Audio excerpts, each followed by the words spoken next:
Welcome to Soccer Recruiting 101. My name is Ellen Brown, and I am one of the soccer head recruiting coaches here. I'm one of 7 soccer recruiting head coaches here. If you are watching the recording, please make sure that you pull up another window with your profile in it. We will kind of toggle back and forth a little bit towards the end at least as I show you some things. Just so you know a little bit more about my background here, I'm a college coach. I've coached for a little bit more than a decade at the collegiate level. I've played at the collegiate level there, so I guess that means I know what I'm talking about. Yeah, definitely.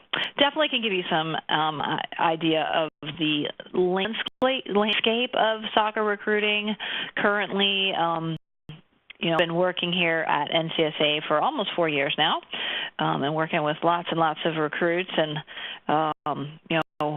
we see commitments year in, year out throughout our organization, and definitely have kind of figured out what works, what doesn't work. But also, having been there, I have my own opinions on how to create that email that doesn't sound like everybody else's email, and all that kind of good stuff. So we're not going to get into all of that, but I do want to give you some overall perspective on things, which is a great way to start the process. We really do need to have an idea of all the opportunities that are out there, and how to compare them, and that type of thing too. And we're going to go over soccer recruiting timelines as well. I want to make sure that you understand that timing is everything in life. Fortunately, it can be.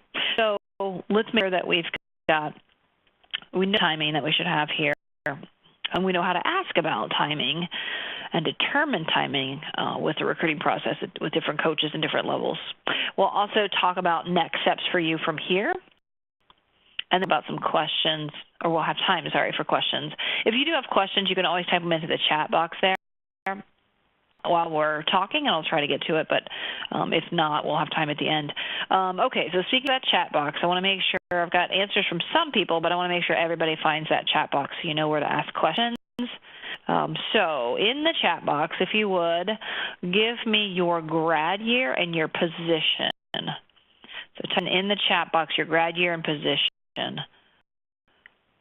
And you might have to hunt for it a little bit. If you've got the full screen view on, it might be the upper level icons where you can find the section, and then up the box. Okay, good. Some answers, but we'll just see something from everybody. If you can't find the chat box, but you can find like the raise your hand or the green check mark, you can at least give me that. That way I know that you can hear me. Awesome. I've got some responses here. All right, thanks, Ellie. Keep looking. You'll find it. You might also find the question and answer section. Just make sure that if you've got a question at the end that you're, there we go. If you find that you've got a question at the end, you can get a check mark again or a hand raised. Okay, let's move forward. Let's have the different division levels. Okay, we'll get more in depth into each of these. We're going to talk about the NCAA and the NAIA. Talk about junior colleges, and then there is an other category that we're not really going to get further in depth into, but I want you to be aware of it. So the NCAA and the NAIA are the 2 major athletic associations that govern over college athletics in the U.S. The NCAA is the one that most people have heard of. If you're watching sports on ESPN, they tend to be NCAA Division I. Next level down is D2 and then D3. NAIA is just a different athletic association. They don't put money into advertising and publicity. So maybe they've started to now, but they really don't put nearly the dollars that NCAA does. They're not getting the TV contracts, and so they're not as visible. But there's great soccer there. Sports, depending on the sport, it's equivalent to different levels of the NCAA. And so in soccer, we'd equate it to NCAA Division II. In men's soccer, it's equal to maybe mid-level D2, high-level D3. And then to make things even more confusing, within NAI, there's actually a Division I and a Division II. But we don't talk about that. We just call them the NAI schools. Small grouping that we can do that. We also have junior colleges, and this is your 2-year schools, your community colleges. that are competing against other junior colleges and community colleges. And then the other category would be schools that are independent, not a member of any association. Others are typically going to be four-year schools. But we do have some Canadian schools that are in there. We do also have a couple of organizations that are like soccer programs that are overseas or that type of thing. And then we have some that are just small four-year schools that maybe are a member of like a Christian association, NCAA, I think. And there are a couple of smaller athletic associations that are small that we don't call them out individually. We just put them in the other category. Okay, talk about Division I. So you've got your number of teams there, your scholarships. That's 9.9 full scholarships on the men's side to split. I know it's 0.9 full scholarship, which I get that, but that's what it is, 9.9 full scholarships that can be split. And on the women's side, it's 14 full scholarships that can be split. You look at a roster, which is typically at the D1 level going to be, 26 probably minimum, up to, 36. There's a lot of people to split, and so you can see how a full scholarship, especially on the men's side, is pretty rare.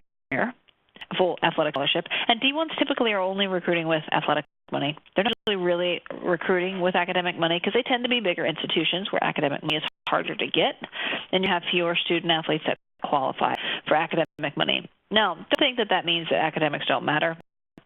You have to be an academic qualifier by NCAA standards to play Division I or Division II, or for that matter, to play NAI. You have to be an NAI academic qualifier. So grades are still very important at the D1 level, but they're really just recruiting with athletic money.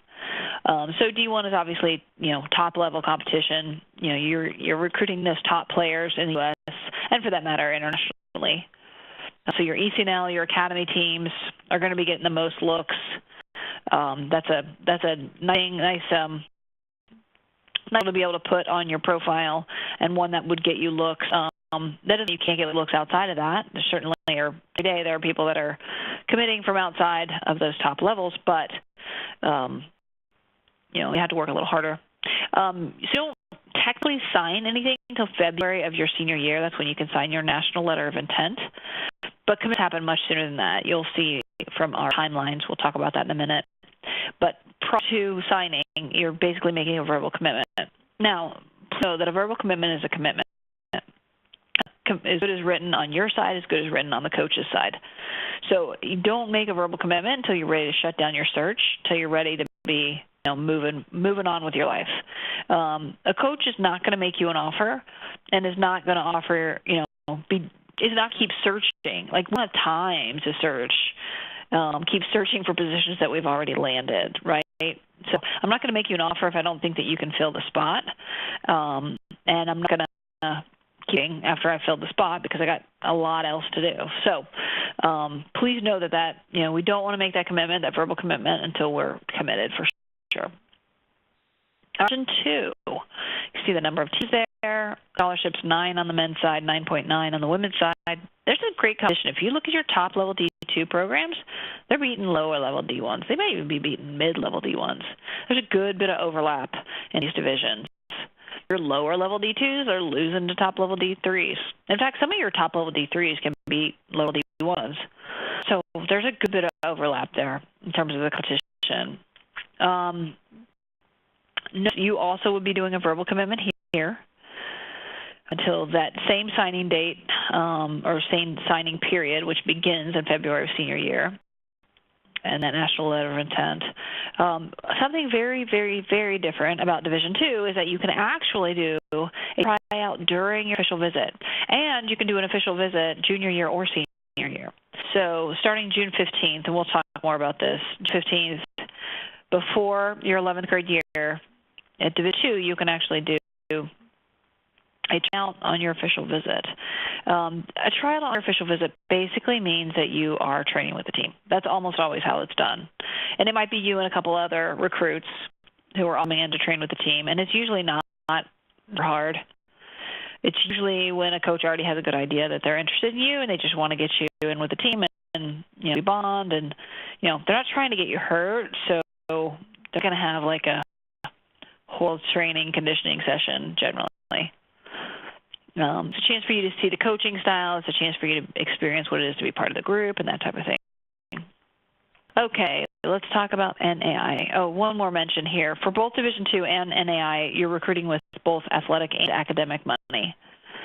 So great, even more important here, the higher the GPA, the higher the test score, the more academic money I can give you, so the less athletic money I have to give you. So if I can get a kid with $10,000 in academic money and only have to give them $5,000 in athletic, if they're stackable, the scholarships are stackable at my school, then that's a much better deal for me than somebody that's only getting $5,000 in academic money that I'm going to have to probably give like $10,000 to get them to commit.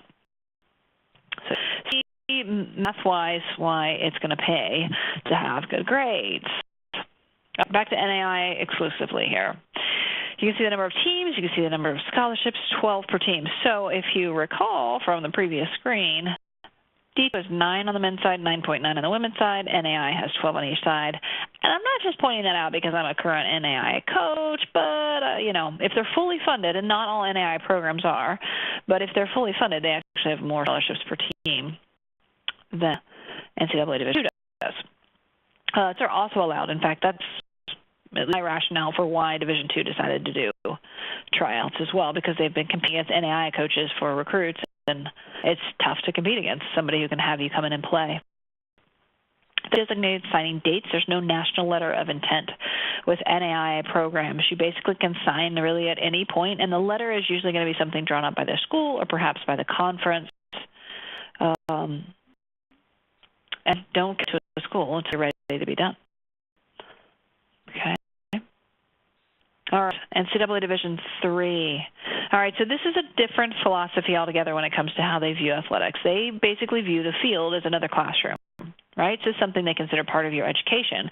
They value it as such, but they don't let it overrun their education either. So you have your fall season, and other levels are allowed to train kind of year-round. I mean, there's definitely exceptions and times that you have to have off, or you can only train, you can't train with a ball and that kind of thing. At Division III, after the season's over, you're done.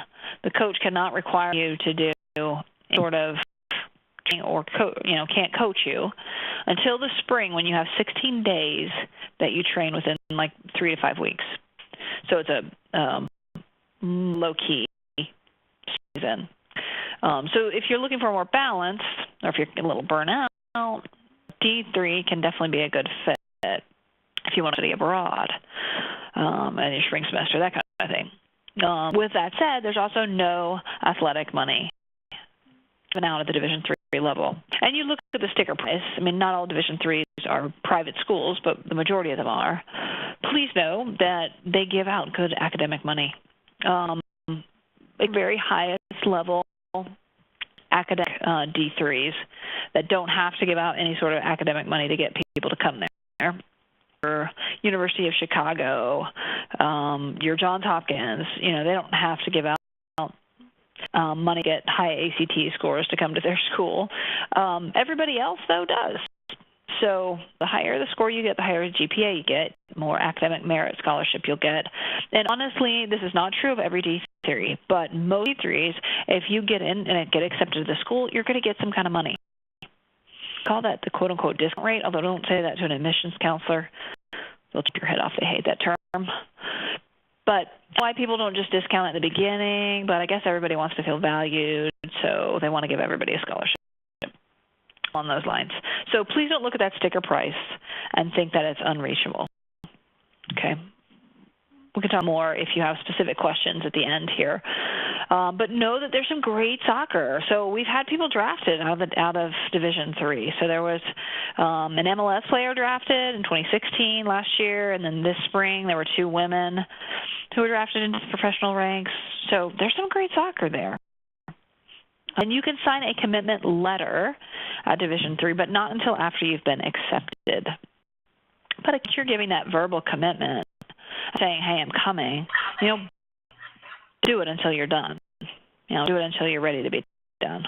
Okay? All right, college, community college. There's some advantages to considering this as well. I mentioned before that there has to be an academic qualifier at the D1 and D2 levels for NCAA. And that NAIA also has some academic standards. NCAA Division III, you just have to get into the school to be able to play athletics. Junior college and community college can be a great route if you are a D1, D2 level player, but academically qualified. That can be one reason that you go to a junior or community college for the first 2 years. Another reason will be because it's very cost effective. You can get done with a lot of your kind of required classes, get that out of the way. Much cheaper cost. I mean, ridiculously cheaper. So please know that not all transfers, all adults are going to transfer, especially if you're going to look at some pretty high academic institutions. If you're thinking of going pre-med, you don't want junior college. So your level of academics can take a dip here at the junior college level. But know that we will also help you with that transfer process. So if community college, junior college is the right fit for you, know that we'll help you in that other school so you can spend your last 2 years at a school where a four-year school where you do eventually earn that bachelor's and get the same degree everybody else gets. Know that tryouts are pretty common on a recruit visit. So D2 and NAI can do the tryout. Junior and community colleges typically do as well. And offer you scholarship. They can offer you like full tuition and take care of it. So all you're paying is like room and board, and maybe you're even living at home, and so it really doesn't cost you anything. Know that most California community colleges are not going to be able to offer you athletic scholarship thing. And also know if you're interested in California community colleges, often you have to contact them first. A California thing. So let's talk about recruiting timelines. We talk about the women's first because the women's starts first. You can see there the top bar is Division I, Division II, and Division III. Obviously, that's NCAA. And then we've got NAI, and the bottom is junior colleges. And going across the bottom here are access, right? It's been a while. So freshman year, 9th grade year, 10th grade year, sophomore year, 11th grade year, junior year, 12th grade is senior year for those of you in Canada or elsewhere that don't use these terms. So Division obviously really early on the women's side. Your biggest recruiting year is going to be sophomore year for Division I. Your biggest recruiting year for pretty much everybody else is going to be junior year. Division III, spans well into senior year. And keep in mind that timelines are good from, this is what we see with the majority of schools, but technically a majority is 51%, right? I'd say probably about 2/3 of the schools fall into these timelines. But even in a given year, you can fall out of that timeline as a coach.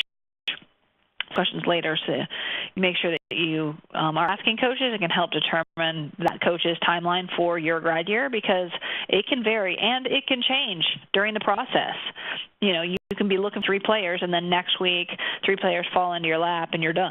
It changed. So this is a fluid thing and something that you definitely want to be aware of and asking coaches about.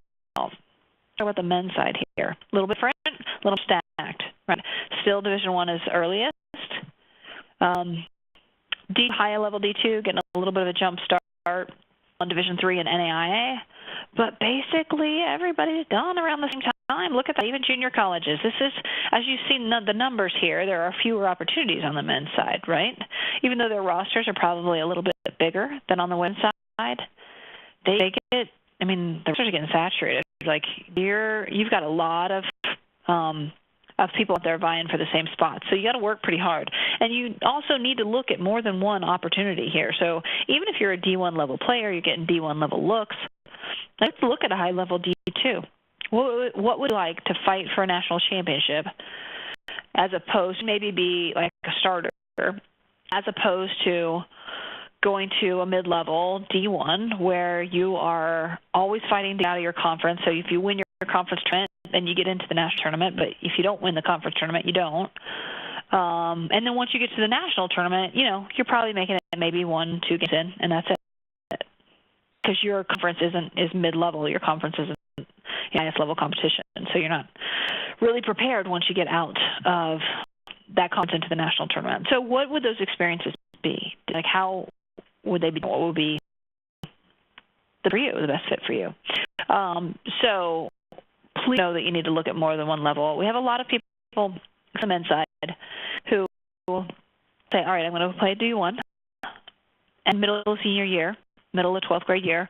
When that doesn't happen, they'll say, okay, well, then I guess I'll look at some D2. We'll get D2's done. Okay, well, I'll look at D3 and NAI. Well, guess what? A lot of D3s and NAIs are done too, and if they're not, they're almost done. Junior college. So you see my point, right? So look at more than one level. And I know it's hard to motivate yourself to look at something that you kind of only But trust me, people change their minds. If it's D1 or nothing, okay, so be it. But if D1 or nothing, then you need to start looking at those other options now. Enough on that. I mentioned that not all schools are going to follow timelines. All right, know that higher academic institutions, so D1s, higher academic D1s, your Ivies, your Patriot League, those schools tend to recruit a little later. Your high academic D3s tend to recruit a little earlier. Know that there are walk-on spots, non-scholarship, non-athletic scholarship spots that can be available in the program after perhaps the athletic dollars have been out. If you're late, maybe you can offer yourself up as a walk-on, get a coach's attention. You're just as much a member of the team as anybody else. This is typically in soccer. It is typically a recruited position. You have to seek after it. You don't just show up on campus and then walk into the coach's office and say, "Hey, I'd like to walk on." It doesn't work like that. You need to come to preseason. So make sure that you're inquiring about that, so rather than just kind of thinking about it. Like, act on it. And if you need help, obviously let us know that. Okay, so here are some questions that you can ask each coach to make sure that you know what their timeline, or not typical, what their actual timeline is for your grad class. Again, this can vary a lot by class. So I might typically recruit and done, if I'm a Division I coach, I might typically be done before that 11th grade year, but have one grad year where I get no's from all the people that are asking, or no's from 3 of the 4 people that I've offered scholarship, and I go on to the second person, I've got no, and then, I just never know. So this question, ask it definitely before you're going to a camp or a clinic. When will you start making offers, or do you already have commitments? When do you hope to be done with my recruit class? And again, they may say, we'll hope to be done by Christmas. Okay, well, they hope to be done by Christmas, so they may or they may not be. They may also be done next week if those recruits fall into their lap. So know that timeline can change. They're not saying, I'm only going to be done by Christmas. They're saying, we hope to be done by Christmas. So never in stone. And there's also opportunities potentially to play club soccer at bigger schools, and club is something that you would walk onto campus and then inquire about. It's a club, just like any other club or organization at the school. Student run, can be a lot of fun, and can actually be some pretty decent soccer. Okay. I'll communicate with coaches just a little bit here. We're not going to get too in-depth into this, but there are no restrictions on you reaching out to coaches ever. It doesn't matter how old you are, it doesn't matter what level you're looking, there are no restrictions. The NCAA compliance rules, the NAI compliance rules do not apply to you, so to speak. They govern over college coaches, not you. There's no restrictions on you reaching out. Freshmen and sophomores, for 9th and 10th graders, there are restrictions on Division I and Division II coaches and how they reach out to you. All right, so you basically, until that 11th grade year or right before that 11th grade year, D1 and D2 coaches are not allowed to email or call you. They're not allowed to interact on social media. Not until June 15th for Division II and before the 11th grade year, or September 1st, 11th grade year, Division I. No, they are allowed to send you camp invites. They are allowed to send you one email that says, I'm not allowed to email you because of NCAA rules. So if they put a cell number in there, that's a good indication that they're interested. And you may be thinking to yourself, okay, wait, hold on. Division I cannot contact me until, September 1st, so my junior year. But you're telling me that most D1s or many D1s are done at that point on the women's side, or they're, can be well along in the process on the men's side. Yes, that's true, because if you call a coach, because there's no restrictions on you reaching out, and the coach picks up the phone, they can talk to you. And always reach out to your coaches. So that's that circle, that chain happens. your coach tells you, you tell the coach. If you're on their campus, they can talk to you face-to-face. If you're at a camp they're working, they can talk to you, although their conversation about recruiting might be limited if they're off their campus. And please know, in women's soccer, there's actually a new dead period, new this year, from December 15th to January 5th. There's a dead period in women's soccer only for Division I and Division II coaches, where they're not allowed to come see you play and they're not allowed to do visits. They still email and call according to these restrictions, but they're not allowed to go evaluate players, and they're not allowed to have visits. Okay, so know that no matter what the timeline is, first contact may come from you. So don't be afraid to be proactive and reach out. I mean, hopefully you've got video up, hopefully you've got some match percentages, and we've given you some advice on where to be concentrating your efforts through those match percentages. We do want to hopefully have a good bit of our target schools within a high match percentage, but be proactive and reach out. Also, know that camps and clinics can be a great way to advance the recruiting process, but not so much to necessarily get discovered. Everybody thinks that they're going to go to a camp and get discovered. And if you're good enough, you will stand out no matter where you go. That is true. Everybody thinks they're good enough, or everybody thinks they're going to stand out. So know that once the coach is having that clinic, they're typically going to have a list of people that they want to make sure they're checking out. And coaches do bring in people their summer clinics right before senior year. D2, NAI, sometimes D3, all going to have camps, all going to want you to come to their summer camp, and all their top recruits they're going to bring in and play them against each other and train them against each other. So that does happen. Ones do look at players in ID clinics, but the players they already know about typically. It's hard to discover. By the way, we've got a great class on this that's coming up on Wednesday, Soccer Camps and Clinics class, which is actually on your next steps at the bottom here. Talk about those. Go through this listed order. All right, so next steps for you. This is where you're going to get on your profile. We want to complete as much of your profile as possible. So if you want to go on over to your profile, if you've got that other window open with your profile up, and click on the Edit Profile section. And 100%, you're going to have a to-do list here. And if you're younger, we realize that you're not going to have an SAT or ACT score for a while. That's totally fine. We do want to try to have an SAT or ACT score before the summer, before year. So try to take it junior year, like spring of junior year. Okay, I should have a to-do list here on that profile summary page. All right, we want to get as much of this done as we can. So focus on that. You can also preview your profile here. So if you've put in like your high school team, but you haven't put in your club team, you'll be able to notice that if you do the pre-profile. The coach reference, we're just looking for your coach's contact info, not a letter of reference. So if you have questions on any of this, always give us a call or just shoot us an email. Also, video. If you are missing video, you are missing out, because video tends to get you 12 times more coach views, 8 times more follows. Some coaches just click a little thing that says, show me only student athletes with video. All of them do. So if you don't have video, you're going to be missing out. And that doesn't mean it's the end of the process. That doesn't mean that it can't happen for you by any means. I have people who commit every year that don't have video, but it's a huge advantage. So get filming this fall. Get filming. Also, if you have it, get it to us. Make a plan. Give us a call. Let us know. You can upload it directly here. So if you're in that Edit Profile section, there should be a secondary menu, and you can click on Video, and that's where you can actually upload it directly to us for us to edit. Or if you maybe don't only have like one video that we're going to do for you, and you're young and you want to save it, but you can still get up some video on YouTube. If you have a YouTube link, you just plug that in there, or Huddle for that matter. All right. Enough. Let's talk about classes. So if you'll go from that Edit Profile section, instead go to the NCSA University. An awesome section here. Your categories, your drills on the right. Those will be done on the app on your phone as well.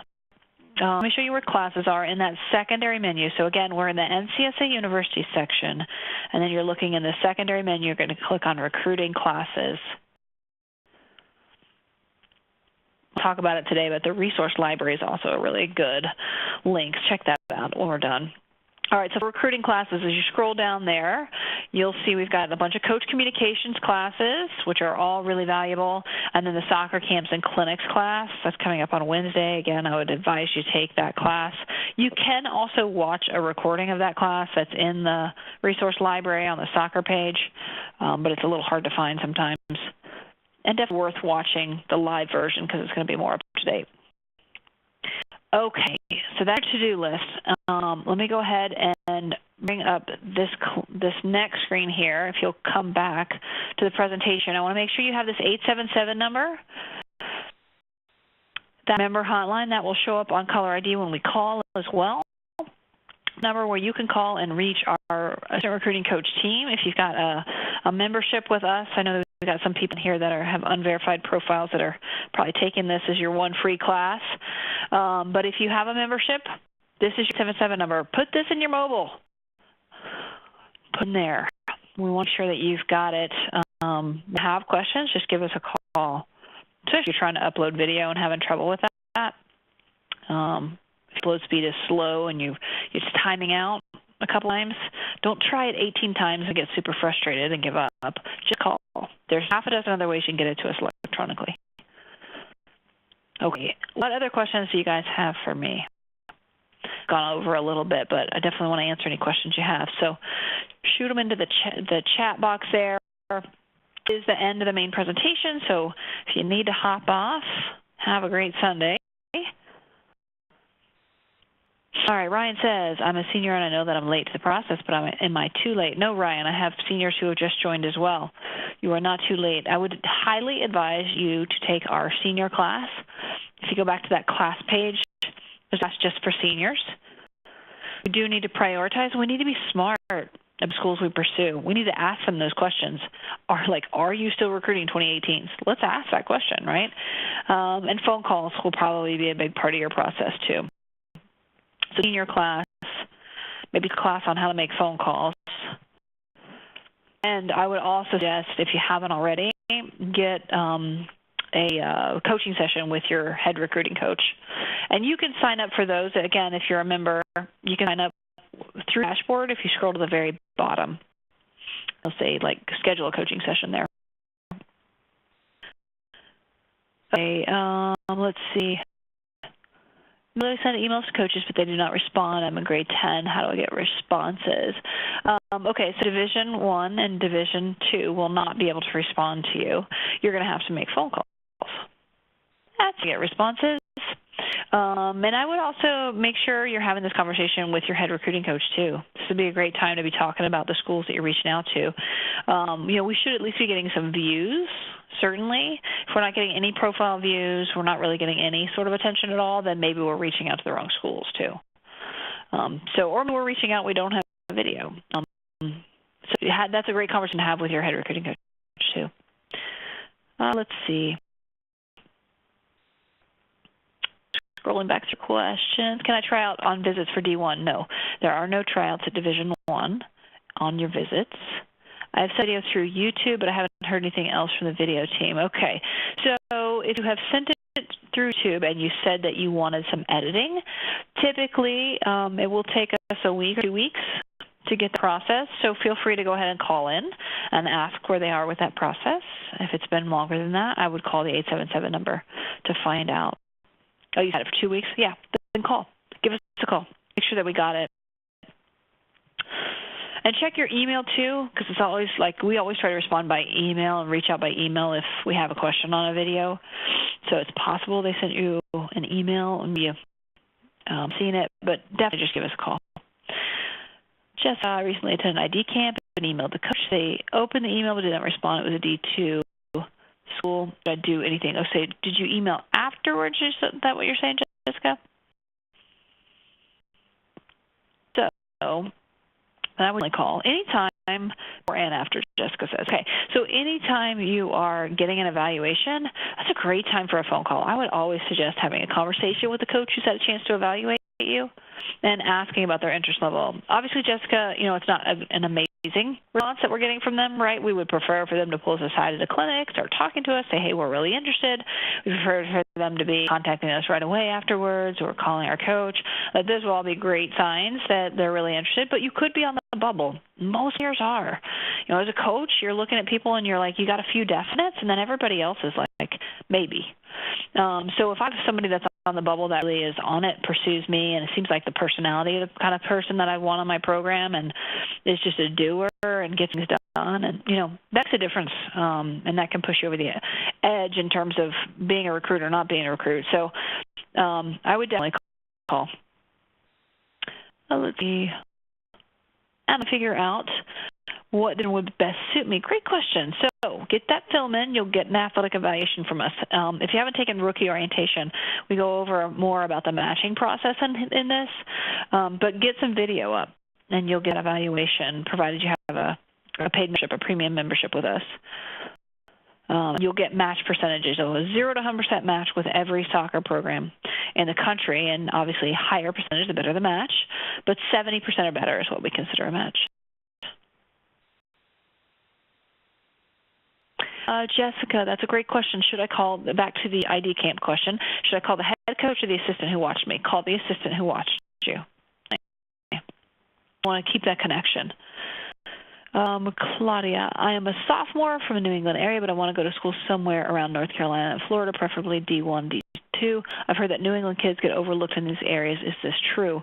Well, it's harder to get seen. As a D1, I'm going to have a budget. Typically, I'm going to have a budget that I go anywhere. I, as a D1 coach, went up to Canada to watch somebody train once. Not even play a game. I went up to watch them train. So I'm going to have a budget to be able to get where I want to get if I have somebody that I'm interested in. So it's a matter of getting that person interested. And you have to have, a good video to get them interested. You might have to go to their ID camp or clinic to get them interested. I also don't want to overpay for somebody. So as a D1 or a D2, I might recruit closer, especially if I'm a state school. My AD might be on my back about spending money and might say, all right, yeah, I know you get full scholarships or 9.9 full scholarships at the D2 level, but, I don't want you spending out-of-state tuition. That's still one scholarship, and as out of state or in state, it's still one scholarship. But obviously, there's a big difference in terms of the number of actual dollars that are going out in that athletic department. So there may also be some issues with that with public schools. It's not possible, though, by any means. D2s in North Carolina on the women's side tend to recruit a little earlier. It's weird, and I think it was just a one-year thing. But we're seeing a little bit of that. So just know that North Carolina, you're going to have to get your name out there maybe a little earlier on the D2 side. But no, I don't think that it's impossible by any means to be recruited from the New England area. Good. Okay. Well, thank you, everybody, for attending live. I really appreciate it. We'll end our recording here.